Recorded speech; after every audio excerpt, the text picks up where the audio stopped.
ghicitoare, fiecare se gândește la ce vrea și vedem la sfârșit dacă ați nimerit. Încă din prima zi o am, la ce-ar fi bună nu știam.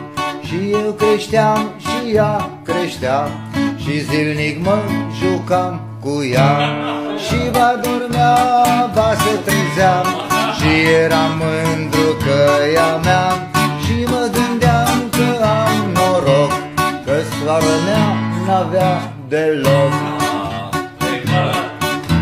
Și fetele când o vedeau, o mângâiau și o pupau, dar care cum o atingea, ea dintr-o dată se încorda.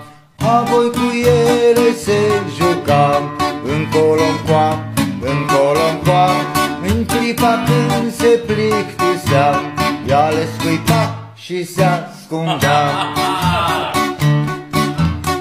Odată însă am pățit-o, o fată mi-a îmbolnăvit-o. Și ea plângea și eu plângeam, și cât de tare sufeream.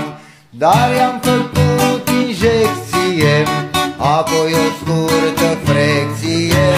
De atunci încolo știu ce fac, să nu pățească iar o-mbrac. Dar uite, anii au trecut și nu mai e ca la început. E tristă, moale, s-a plăștit și doarme mult și s-a blegit. Dar o să vină trista zi când sărăcuța va muri.